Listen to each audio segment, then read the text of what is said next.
Scott for Scots here. Do you hear that? Bring the mic in close. That's not how the grass should sound. There's weeds everywhere in this lawn. It's time to take action with Scott's Turf Builder Triple Action. It gets 3 jobs done at once. Kills weeds, prevents crabgrass, and feeds your lawn so it keeps growing strong. Ah, much better. Get a bag of Scott's Triple Action today. It's guaranteed, or your money back. Feed your lawn. Feed it.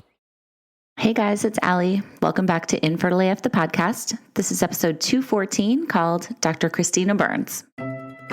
This podcast is sponsored by RECEPTIVA DX.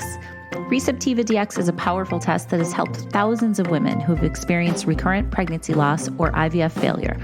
The test helps detect inflammatory conditions of the uterus that might be preventing you from becoming pregnant or staying pregnant. The most common underlying condition of a positive RECEPTIVA DX test is endometriosis with or without symptoms. If you or someone you know has struggled with IVF, RECEPTIVA DX may give you the answer and treatment protocols that you're looking for. Talk with your doctor about RECEPTIVA DX because the journey is so worth it. Plus, guys, Infertile AF listeners are getting $75 off the RECEPTIVA DX test. So all you have to do is go to receptivadx.com or download the app RECEPTIVA DX, use code INFERTILEAF23, and you'll get $75 off. Thanks, RECEPTIVA DX. Before we get started, guys, I just want to remind you to check out Fertility Rally if you're looking for a safe space. It's the community that I co-founded, and we have so many things for you guys, so many support groups. We have a whole website full of resources and videos. We have IRL events. We have just this badass community of women and men, because we have Rally guys now too, who get it. So if you're looking for support, if you're looking to connect with people who are going through what you're going through, whether it's, you're new to this world or you're just starting treatment or you want to go the more natural route and not go through treatment, or you're going through surrogacy or foster care or adoption, we've got members who are doing all of those things that you can connect with. So check us out on Instagram at Fertility Rally or check out our website at fertilityrally.com. All right, guys, super interesting conversation today with Dr. Christina Burns, who is a doctor of Chinese medicine and a licensed acupuncturist and herbalist.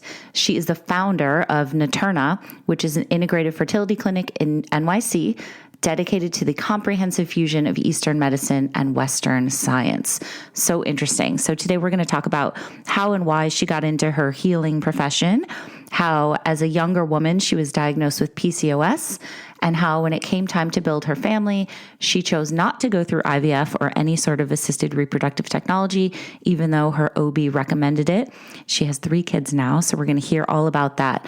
So for anybody who doesn't want to go the ART route, this one is for you.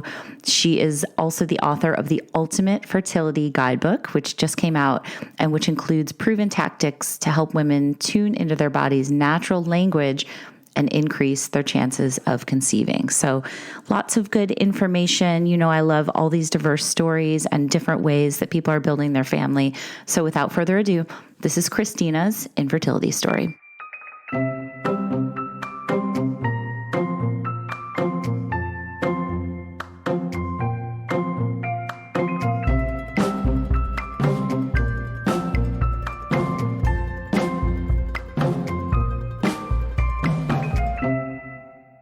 Oh my gosh, Christina, did we get the sound figured out? Let's keep our fingers crossed here. How are you? I am great. Thanks so much for having me. So excited to be here. I'm so excited to have you here too. And we are going to talk about your new book, The Ultimate Fertility Guidebook. But before we get into all that, let's talk about just starting at the beginning, like I always do. Did you always want to have kids? That's a great question. And the truth is that no, I didn't. I think I was really terrified of having kids. I grew up with a single mom who had 4 children. And I think things were hard, obviously, at a lot of times in her life. And sometimes the way that she talked about it was that, we were kind of in the way of her career or whatever. And I don't think she meant it that way because she loves us and what have you. But I did grow up with this sentiment that kids might get in the way of my ambitions or the things that I wanted to do. And I remember my grandmother always being angry at my grandfather, because he was out and about doing business and whatever, and she was kind of stuck in the home. So I think I had all these like beliefs about what it was to be a woman or a mother, that it was limiting or That's something. so interesting. Yeah, that makes sense. Yeah. And I think that colored my perspective for a really long time. And, it's also like we're living in an age where women are getting educated. I did 9 years of post-secondary education, and I really loved freedom. Like when I see women in the clinic that, are having trouble grappling with I'm aging, but I'm not ready to have kids. I still want my freedom. Like I can identify with that really well because I loved travel, and I still do. Like I roamed around the world like multiple times, and really just like to kind of fly by the seat of my pants. And, I was worried about losing that freedom. I think I was worried about like it not being cool to like have kids pooping on me or whatever, like I don't even know what I was worried about, but I know that I thought that, the children were going to get in my way, when in fact it was the exact opposite, that they inspire everything. So I didn't always want kids. I came to it in my early mid 30s. I think I literally felt the biological clock. I was like, I think I hear this clock ticking. It's and like ticking inside. Yeah. Like the telltale heart or something like Edgar Allan Poe. Yeah. And I was like, I was still terrified. But I was like, I'm going to miss my opportunity if I don't do this. And I had been already a fertility practitioner. I had been working in fertility clinics for years, and I had checked my AMH, so my ovarian reserve, when I was 30, and it was already low. So I knew I was like 35 at this point, and I was like, my ovarian reserve was low when I was 30. I'm going to be one of these people that has less time than others. So I had that kind of knowledge. I'd seen what people had gone through, and I was were you with somebody at the time? Like, were you married or? Yes, I had just gotten married. Gotcha. And I think I started thinking about it before we got married, but I had this very traditional husband, like boyfriend husband, that was like, I want to be married first. And I was like, oh, fine, whatever. So we ended up getting married first, and then, started trying pretty soon after.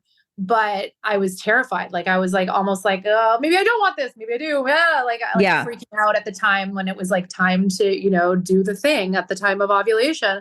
Right. But I actually, like in very, kind of fairy tale fashion, I got pregnant, on our honeymoon. But unfortunately, I had a miscarriage, at 10 and a half weeks. Oh, I'm so sorry to hear that. Let's backtrack actually a little bit before we talk about that miscarriage.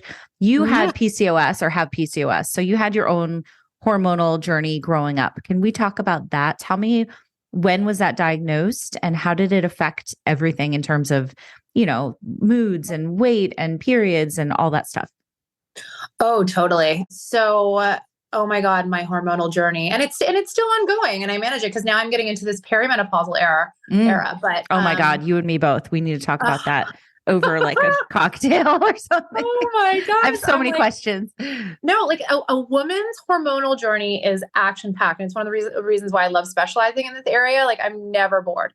So yeah, my hormonal journey started when I was a young teen. I was like a totally normal kid. I was actually really thin. And then I hit 13, and like suddenly I got some belly fat, and suddenly I was like a moody, little wench. And and I got a whole bunch of like acne, like very bad cystic acne. And the doctors were like, oh, here's Accutane, and which is like so bad for you. And if I could just sing it from the treetops, like, please don't do this.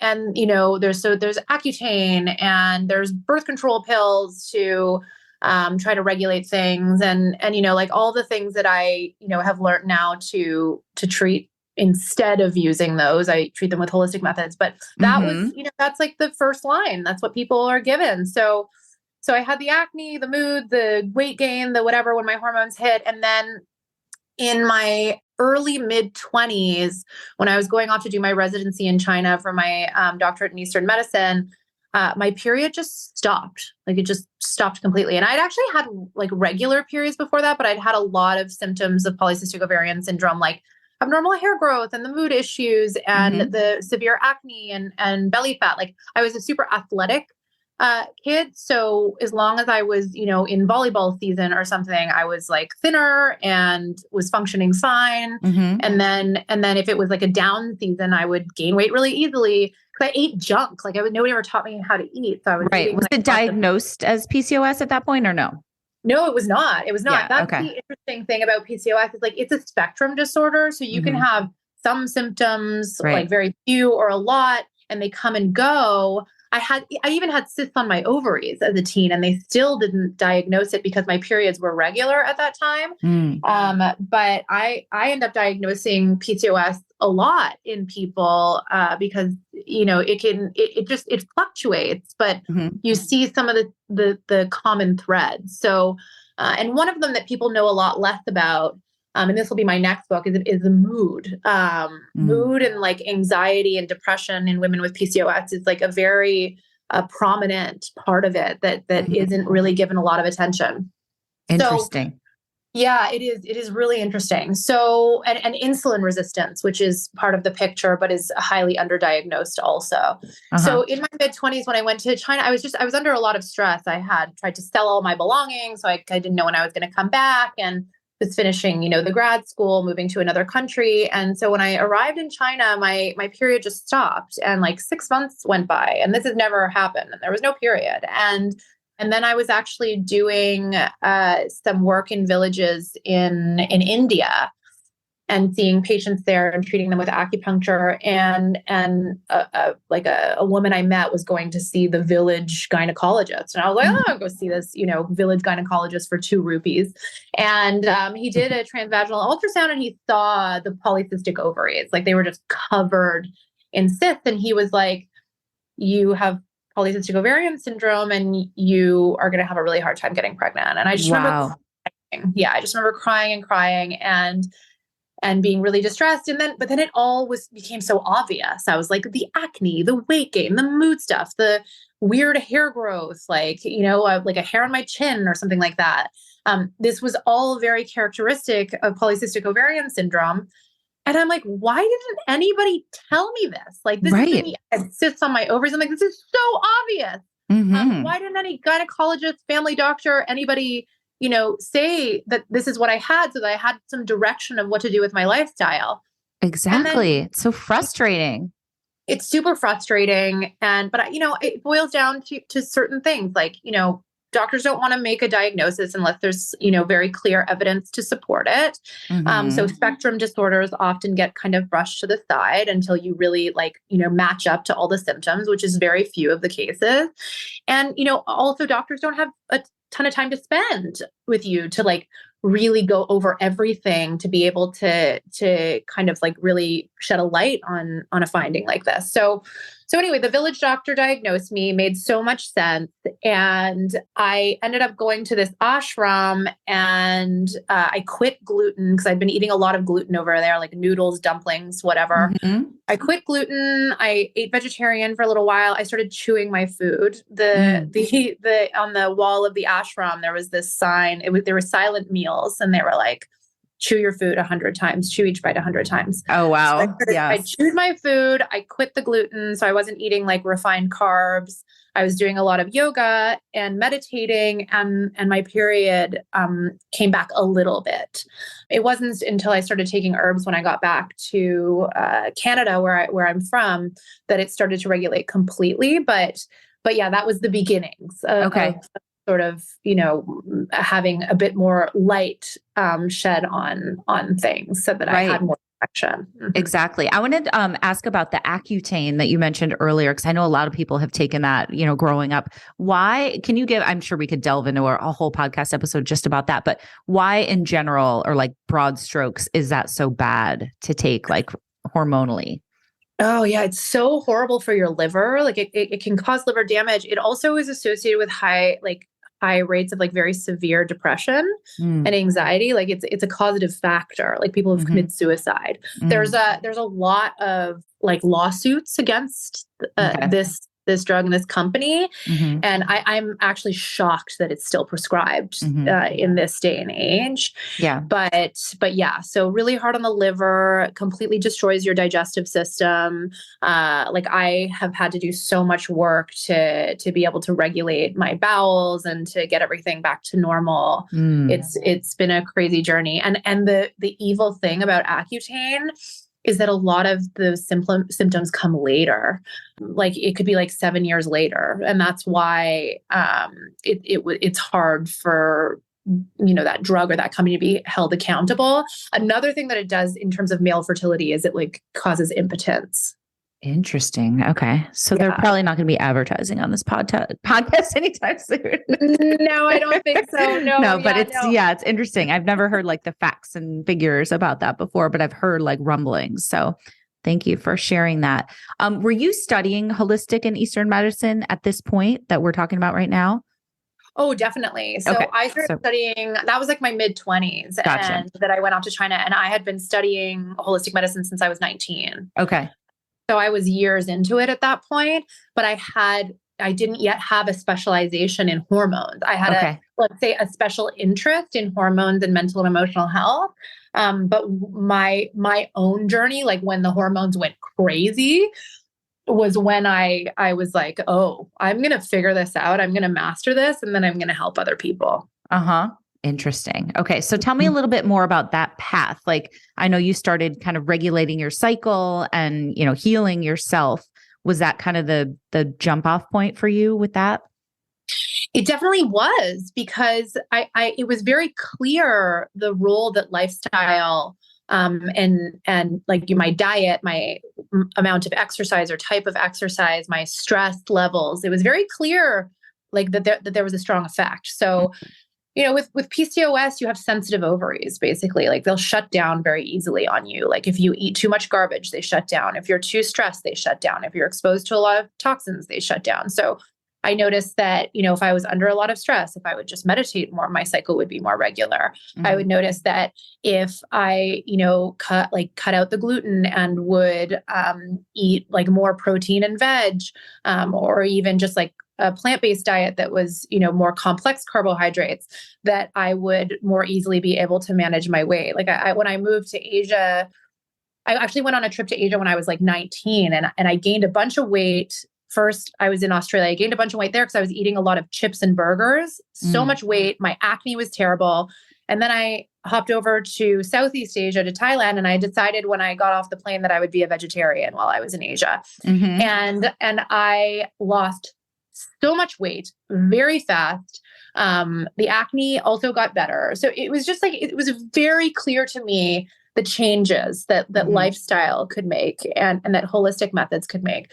Similarly, the acupuncture would clear up my face very quickly, or if I had knee pain, it would, regulate that, or like get rid of the pain very quickly. And when I left Asia and came back to Canada, I was like, okay, I'm going to see an acupuncturist. I'm going to write myself herbal formulas. I'm going to get this thing sorted, because by that time I was getting into my later 20s, and I was like, maybe eventually I want to have a baby.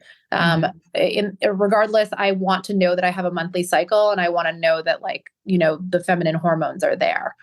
Because when I had my blood drawn when I was away, they were like, your hormones are in postmenopausal state. You have no hormones in your body. So I got back and I started doing acupuncture. My cycle started coming back every 21 days. That was not ideal. That means there was a malfunction happening somewhere, whether it was the follicular, like the phase before ovulation, or the phase after, there was a malfunction happening. So then I added herbs, which add a lot of nutrition and kind of raise hormone levels. And that's when I started having very, very regular, very normal periods that I have had ever since. Okay. So that I figured out in my 20s. Okay. So fast forwarding to the miscarriage. And again, I'm so sorry that happened to you. Did you, again, delve into the world of, this Eastern medicine and hormones and, Chinese medicine, acupuncture, herbs, all that stuff, to kind of be like, okay, something went wrong? I mean, you don't know why, right? But were you trying to, again, kind of start to heal yourself and look inward? Absolutely. Absolutely. So at that time I had been working as a like doctor of Eastern medicine, as a naturopath in a fertility clinic. And I had transitioned to running my own practice. Like I started a business in the Upper East Side of New York. It was very stressful. I was dealing with immigration stuff. And that was also the time that I was like, okay, I just got married. I'm going to try to get pregnant now. So my stress levels were super high, not at a healthy level.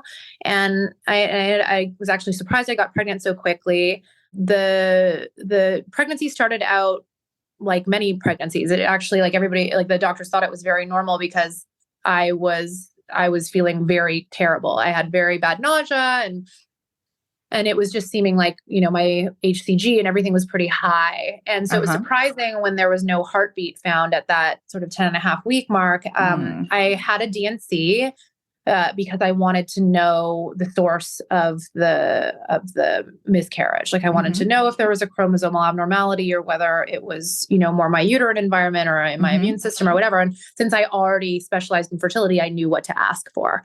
So it ended up being a chromosomal issue. With it. So at least I had that piece of information. And, it is more common to have egg quality issues with PCOS, with low ovarian reserve when you're over the age of 35. So I had some direction there. So I started taking some supplements. I was doing acupuncture already. And, I was really devastated. I was incredibly heartbroken. I was shocked. And it was interesting because like I had been seeing patients all day, every day, and many of them going through this, but you never quite get it until it happens to you, like that level of pain and despair, and betrayal. It's such a good point. I'm so glad you said that. Yeah, absolutely. Yeah, I just was like, it took the innocence away from making a baby in my experience. That like now. Interesting that you use the word betrayal. Tell me about that. What does that mean to you? Well, like my body betraying me, or like, God, I'm not even like religious. I'm like, why would this happen to me? Like, like, why do I have to go through this? And just that level of pain.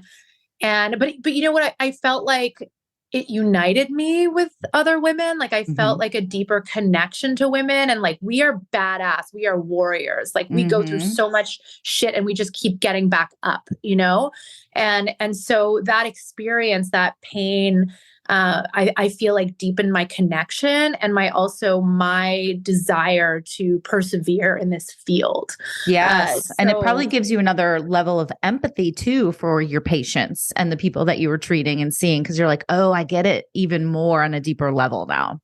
100%. Like I've always been like, I think one of the reasons why I ended up in a healing profession is that I've always felt other people's pain, like very, like my level of empathy and compassion is like, my sort of emotional intelligence in that area is really high to the point where I'm taking it on too much sometimes. But yes. Oh my God. Again, we need to have a separate conversation about that because me. Yeah. Yeah. No, like, it's like, I appreciate having that quality. And then sometimes I'm like, okay, all right. Like, I need to reel this back a little bit.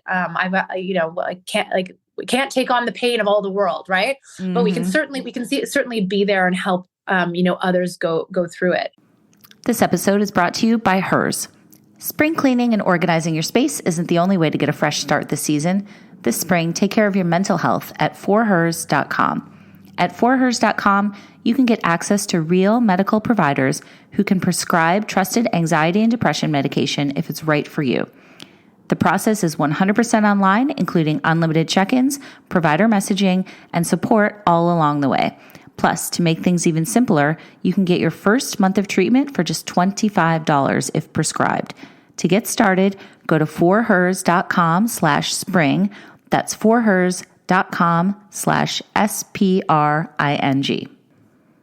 Look, guys, I know that for some of you, getting access to the proper mental health care can be a source of stress in and of itself, and we don't need any more stress in this space for any of you. That's why Hers makes it simple. Get started today at forhers.com/spring. That's forhers.com/spring. Please note that the offer is only available if prescribed. Prescription products require an online consultation with a healthcare provider who will determine if a prescription is appropriate. Subscriptions required. Additional restrictions might apply. See website for full details and important safety information. Thank you, Hers. Scott for Scots here. Do you hear that? Bring the mic in close. That's not how the grass should sound. There's weeds everywhere in this lawn. It's time to take action with Scott's Turf Builder Triple Action. It gets 3 jobs done at once. Kills weeds, prevents crabgrass, and feeds your lawn so it keeps growing strong. Ah, much better. Get a bag of Scott's Triple Action today. It's guaranteed, or your money back. Feed your lawn. Feed it. So the pain was incredible. I remember just standing out on the street, like crying, and then going back into, like, I like walked into my clinic, like basically a block away from the ultrasound, and like saw 20 patients, you know, and God. just like and talked to them about their fertility all day long. Yeah. It was like, Talk about a badass. I feel like guys just could not do that. Guys can't do what we can do. No, I actually, when I was living in India, I was in the birthing room in this village, and like, obviously these women were doing natural births, like unmedicated. And I almost fainted in the room. I was like, oh my God, like this is insane. And that was like one of those moments where I was like, I am in it for women. Like women are my mission. This is my life's mission. Like I am in it for all the women in this world that go through all these stages of the hormonal stuff, the fertility stuff, the pregnancy stuff, whatever. Like for all of the stages. So the pain has been, you know, an amazing sort of like motivation. But I had some other friends that were pregnant at the same time, you know, that when they announced their pregnancies, like I was just like, oh my God, this is so painful, because we would be having our babies around the same time and blah, blah, blah, blah. So like there was that whole thing. And I remember being like in a fairly dark place for a while, just kind of trying to reconcile the betrayal, as I call it. But I got my mojo back. I got motivated, and my OB/GYN at the time was like, you know, you really should go to a fertility doctor. Your ovarian reserve's kind of low and blah, blah, blah. And I was like, I'm going to keep at this. So I ended up, you know, changing some of the lifestyle stuff. My stress level was high. I was cleaner with my diet. I was taking some supplements. I got pregnant again, but it was a chemical pregnancy. So it's like a mini miscarriage. So it wasn't quite as painful as the first one. It more just like pissed me off. And I remember, you know, I was getting very nitpicky, like my husband's beers, you know, I was like, did you, there's BPA in that can and it's terrible for your sperm. And like, don't you know, we're supposed to be in this together, you know, like all that, like, the stuff that starts to happen, you know, that you start to like resent your partner if he's not participating or if he's not taking it seriously, or, you know, like I just was like, it was creeping into other areas of my life, like having trouble being happy for other people, 100%. wanting my husband to participate a little bit more in like a healthy type of lifestyle. Right. But anyway, so there was the chemical, and, you know, months are passing, and then I actually went on a trip, and I went to the Burning Man festival. Ooh.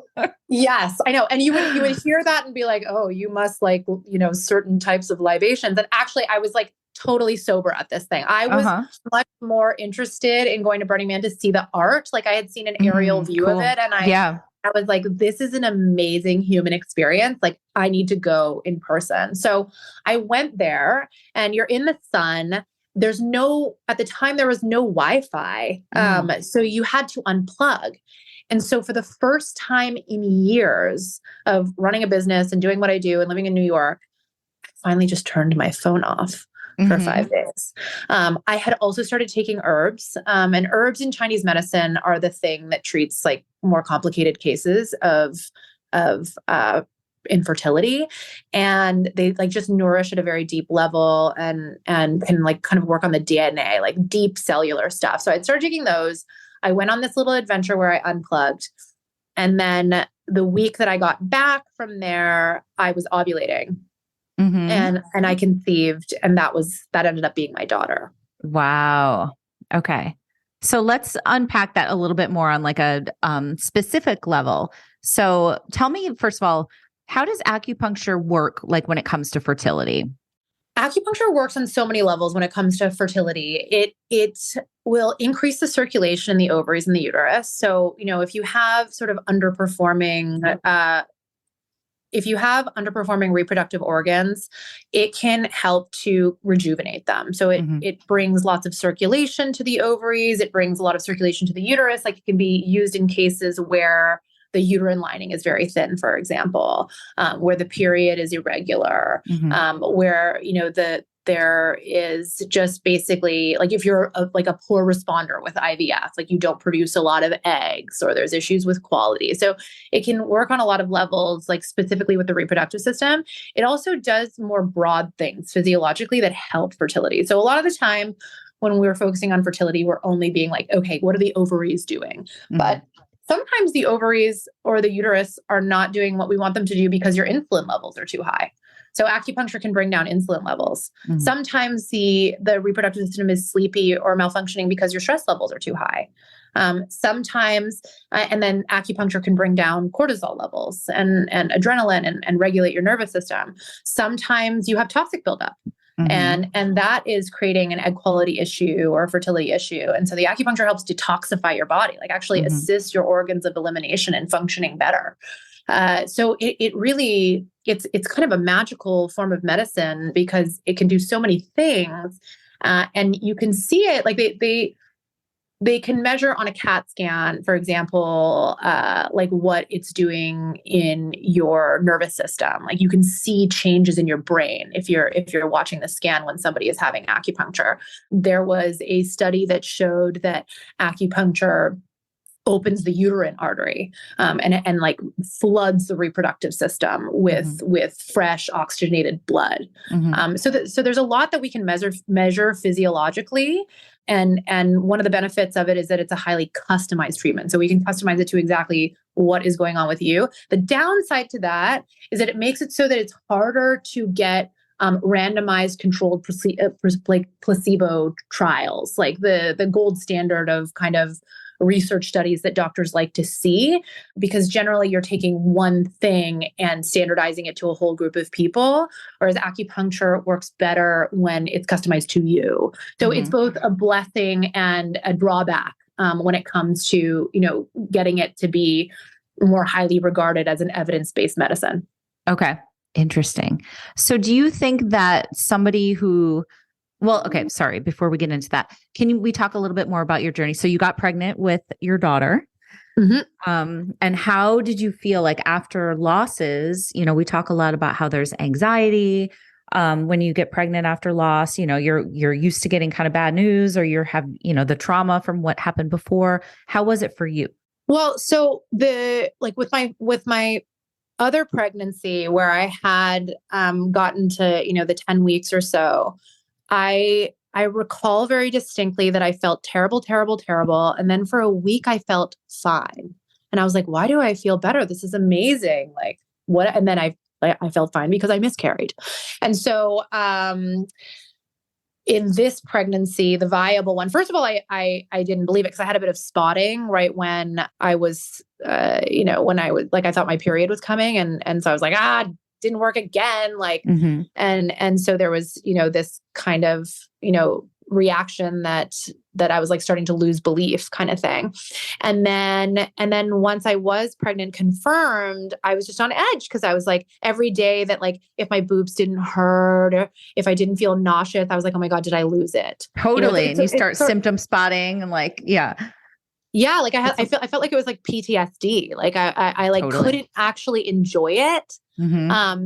And though I hated the scans, like I actually hated going. Like a lot of people like going because they're like, oh, good, I get confirmation. So like part of me wanted the confirmation, but then every time there was a test done, I had terrible anxiety because I went back to that time where she did the scan and couldn't find the heartbeat. It had been there before and then it wasn't there. So it was the kind of like living through those like checkpoints of early pregnancy that really caused a lot of distress. Totally. And I don't think I actually felt okay until I had the baby. Right. Because I also I don't know if I felt totally connected to it. I think I was like disassociating a little bit because the stress and the disbelief. But like protecting your heart almost, right? Yeah, totally. Yeah. Exactly. So what happened next in your family building journey?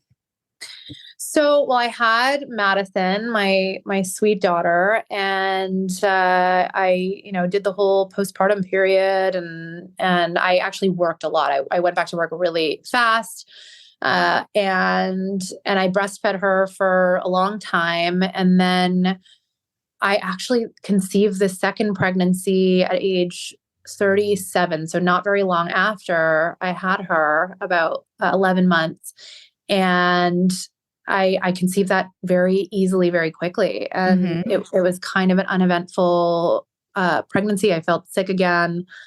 I had a natural birth. And then another, I guess, 14 months after that, I got pregnant again.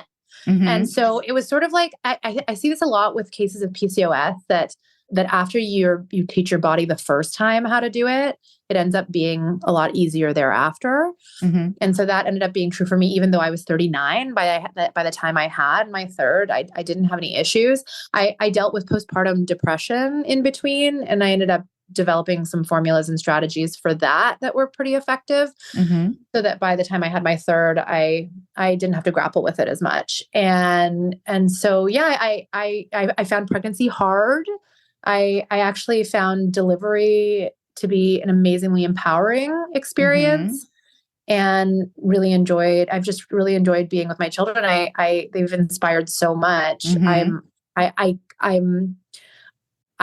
can't believe that I had the beliefs that I had before, the limiting ones about, them taking away from my life, when actually they give more than I could have ever imagined. Yeah, that makes sense.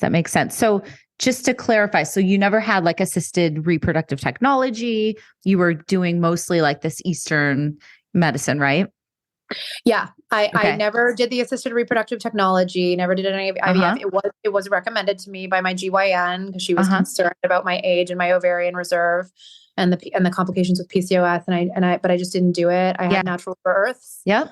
My third was at home. I'm very dedicated to the natural world, and I believe in it. I've just seen so many miracles with natural medicine, and lifestyle changes, simple lifestyle changes, that is what I kind of stick to. I very rarely take a more modern Western approach, though I think there's absolutely a place for it. And I'm a big fan of integrative medicine. And I see a lot of women going through IVF, and I, help them go through it and improve their odds. That was my next question. You read my mind. So what do you think about integrating, Eastern and Western? Tell me about some of the people you've worked with that, like it can enhance the results of doing assisted reproductive technology and all that stuff. Can you give some examples of people that you worked with and what you've kind of done for them and how you've helped them? Sure. Yeah. I mean, I would say it's been like thousands of women at this point, because it's been many, many years of doing this. And I've worked actually in fertility clinics. And so I would probably say that most of the women I see for fertility in New York City are going through assisted reproductive technology, because that's just sort of how New York City is. People go in for the big guns and, want to have that, team assembled, and I totally respect that, and do my best to amplify the results and mitigate any side effects. So I use in my clinic, depending on whether I'm seeing somebody virtually or in person, like there's going to be different tools used. So obviously, if it's in person, I can use acupuncture. I teach them about nutrition. I prescribe custom herbal formulas. I prescribe certain custom supplement plans. And we put that whole picture together for what's going on with them. Like somebody with PCOS, for example, is going to have a different cocktail of things than somebody who has like age-related fertility challenges, or somebody that has, early diminished ovarian reserve. Or if somebody's husband has sperm stuff, then I'm going to be recommending things on that side too. So I basically change the formula, the strategy according to what the person is having going on. So, a bunch of my patients have low ovarian reserve. They're going through IVF.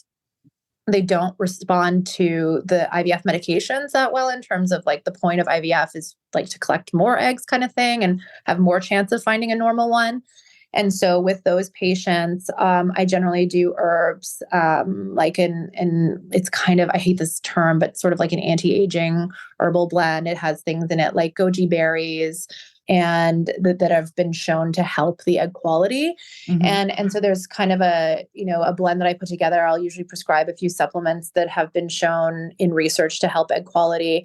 And I do acupuncture to generate a lot of blood flow while they're going through their IVF cycle to try to get their ovaries to respond a little better to the medications. And what I've seen with that is that I've had patients that have done a previous IVF that's been a poor responder. They either had canceled cycles, where they didn't produce anything, or maybe they produced very few and they didn't progress to blastocyst, or they just came back abnormal. And we'll see that, over the course of a few months of treatment, they'll start having maybe more eggs, better quality eggs, more that progress to blastocyst, some that come back normal after PGT testing. So I've had that kind of thing. I have a lot of women with PCOS, a lot. It's a very common disorder. So with that, there are varying manifestations. Some don't get their period at all. Some get it very irregularly. Many of them don't respond to like more entry level fertility medications like Clomid or Letrozole. Like it'll kind of start to help their egg grow, but it won't get them to grow enough or ovulate. So I'll use acupuncture and herbal formulas that have been shown to literally help make Clomid work better. For example, like there's this one called Warm the Menzies decoction that helps, like that's been shown in research to help the Clomid work better. And then with those two things in combination and with the acupuncture, they actually are able to produce the egg or multiple eggs on the Clomid or on the Letrozole, ovulate, and then get pregnant with, the help of their fertility doctor too. So I love that kind of combo. I have a million examples because, I'm going through this every day, right? But those are a couple of the main ones that it's like, if the eggs or the embryos aren't progressing well, or if, there's just the more fundamental, somebody's not ovulating or not ovulating regularly, in combination with their fertility doctor's methods, we actually have very good success. And I work with several fertility doctors around this city, and we have a really fun time together because we know that together we're gonna make this happen faster for the patient. So do you think if somebody's listening and maybe they have only been doing, IVF cycles or IUIs or, medicated cycles, and they haven't yet delved into the Eastern side of things, that it would be beneficial to check out, trying to do a more integrated approach? And if so, I mean, I'm sure you're going to say yes, because that's what you do, but how can someone get started with that? Should they make an appointment with somebody like you, or can they like Google which herbs to take and start taking them? Or like, what's the best road to go down? So I'm obviously going to be highly biased because I'm going to respond, yes, absolutely, right. Go this route. And this route isn't going to be for everyone. And honestly, most of the people that find their way to my office are people that have exhausted other methods. Like I have very few people that actually try to go the natural route first. One of my patients who's very public about being my patient is Kristen Jordan from $1 Million Listing. She's on that real estate show. And she, from the beginning, she has PCOS and she had irregular cycles. And we were on the show together explaining her journey. And she, from the beginning, did herbs, did acupuncture, changed her diet, regulated her cycle, got pregnant naturally, went on to have 3 kids. And so, you can do it that way. You can just be like, I'm going to go all in natural right from the beginning. And this is what I'm going to do. However, if you're doing IVF, it's not like, oh, I'm already in IVF. It's too late. I don't want to start now. Or, oh, this is going to take too long. It's not like that at all. Like whatever part of the journey you start in, there are going to be varying benefits. You will benefit in terms of your mental health. You will feel more balanced going through it. If you're packing on a bunch of weight, it will help with that. You become inflamed, puffy, your digestion is off. It's going to help with all of that. And so what I would suggest is, you can go through referral. Sometimes your fertility clinic will know somebody. Sometimes there's a friend that's used somebody. My association of practitioners that are specialized in fertility and reproductive health is called ABORM.org, the American Board of Oriental Reproductive Medicine. And if you look on that website, you'll be able to find people in your area that have this specialization. I also do virtuals where I prescribe herbs and nutritional and lifestyle stuff. And I do that for a lot of remote patients around the world. But if you're looking to integrate the acupuncture, then I would highly recommend going on that site. It has people in the US and also around the world, and it's ABORM.org. Okay. And if they want to work with you, how can they reach out to you? If they want to work with me, you can reach out to me at my wellness center in New York City, the Naterna Institute. Okay. It's naternalife.com. Email me at Christina@naternalife.com or my front desk at info@naternalife.com. I love to help. I'm an open book in terms of my own story, as you can see. Right. I also obviously recommend my book, The Ultimate Well, I was just going to say, speaking of books, let's before we wrap, tell us about the Ultimate Fertility Guidebook. So the Ultimate Fertility Guidebook is basically all of the things that we've been discussing in the podcast. It's an in-depth book. Like it is definitely like packed full of information, very juicy. I've written it in a very approachable tone. It's kind of edgy.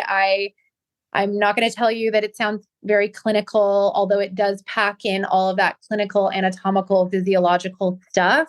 I've tried to make it very readable and keep your attention by making it a bit fun. So it basically starts with teaching you about your physiology, as many of these books do. It goes very quickly into here are the causes of infertility. Here's exactly what you do about it. Here is everything in your lifestyle that might be getting in your way. Here is how to integrate natural medicine and lifestyle changes with your IVF, your IUI, any of your assisted reproductive technology. Here's why mindfulness is important, and here's how you can do it. Here's what exercise to do and to not do. Here are alternate paths to motherhood, because I am such a huge fan of alternate paths also. So it's called the Ultimate Fertility Guidebook because I literally tried to integrate everything. That'll have like pretty much what you need to know about the IVF side. It'll have everything you need to know about the natural side. And all the strategies that you can put together for best chance of success in the near future.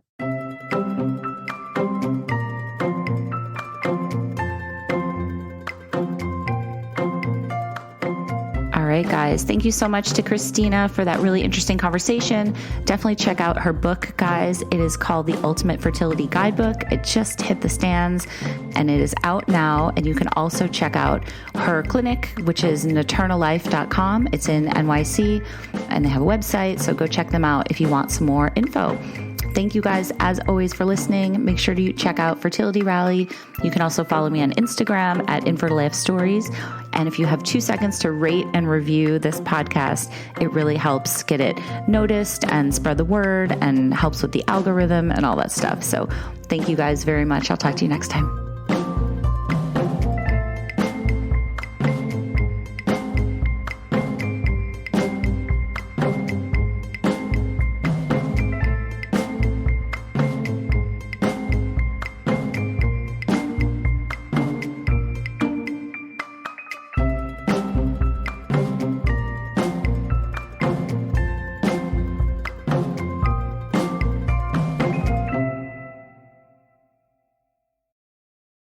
Scott for Scots here. Do you hear that? Bring the mic in close. That's not how the grass should sound. There's weeds everywhere in this lawn. It's time to take action with Scott's Turf Builder Triple Action. It gets 3 jobs done at once. Kills weeds, prevents crabgrass, and feeds your lawn so it keeps growing strong. Ah, much better. Get a bag of Scott's Triple Action today. It's guaranteed, or your money back. Feed your lawn. Feed it.